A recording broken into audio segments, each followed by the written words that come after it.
I've said it before, I've said it a million times. I'm inherently negative. But then I've gone far enough to say that humans are.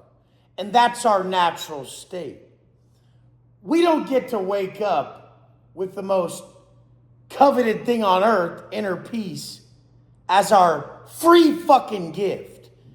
It is earned from steps that we engage in daily that raise our frequency. Anger, as we know, is right below desire on the frequency chart. So anger is a low frequency state. But what if you loved your anger? What if you used it? What if you saw it as a tool? I believe life's meant to be experienced, not dictated. Obviously, our habits and our choices aligned with our conscience get us where we're going. But there's something to be gained from everything. There's wisdom to be earned. There's lessons to be learned.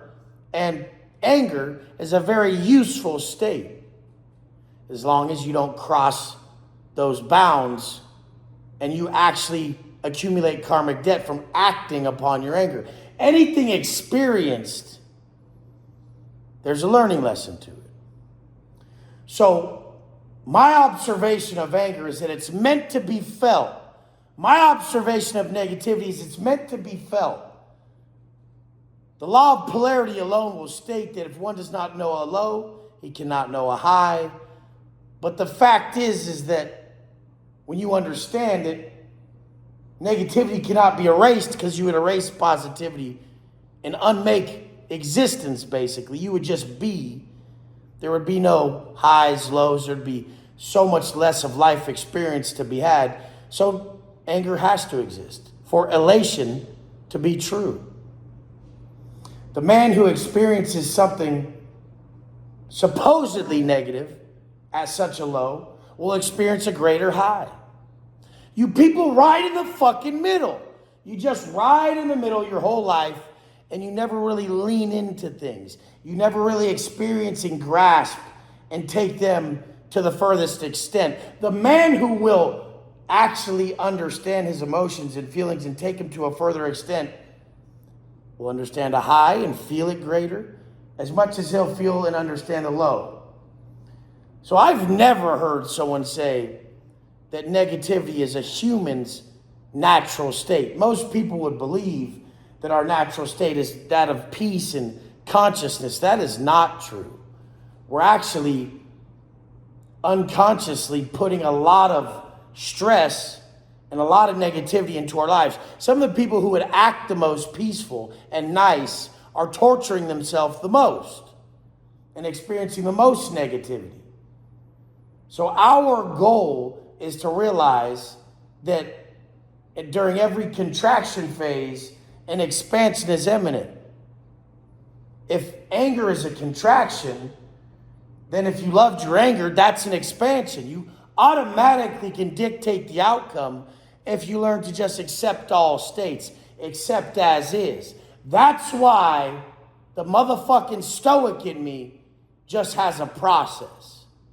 That process of elevation, that process of removal.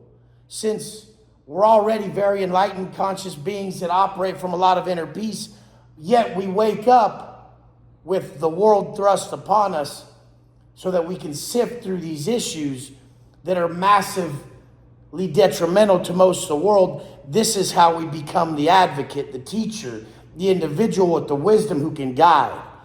So you're given this negativity in the morning, not as a means of punishment. You're given it as a means of teaching, a tool. Most of the world is suffering from negative internal dialogue, so negative self-talk. Most of the world is suffering from such a state of desire that they can't even fucking live. I mean, those are both very low frequency states. And like I said, your frequency is what you frequently see. But more important than that, the world is as you are. The world is not as it is. So if the world is as you are, and anytime you experience a negative state, but there was complete acceptance, which is a high frequency moment, a high frequency emotion, wouldn't you always be in a high frequency state? No matter matter the situation in life, if you operate from acceptance, look at the frequency chart. You guys stay in a state of desire. I want this, that girl, that money, need that car, need that money for the bills. I wish this, I want to be here. I don't want to be here. I want to go on vacation. Fuck my job. You guys stay in a state of desire. I stay in a state of acceptance that graduates to self-love, or love in general, love for all. So even if I have a lot of anger, which people would be like, whoa, that's negative. No. You just compounded it. You were angry. You called it negative, saw it as negative, so you're never able to rise above it. I was angry. I accepted it, saw it as a natural state, knew the steps to elevate above it, and acceptance was one of them. Acceptance is one of the highest frequency states, right under love. Once you learn to accept, then you can step into the habits and actions that cause you to elevate even greater. So right above acceptance is love. What is the best form of self-love? What have I taught you? Self-love is self-investment. As soon as you accept anything going on in your life, then you move into acts of self-investment.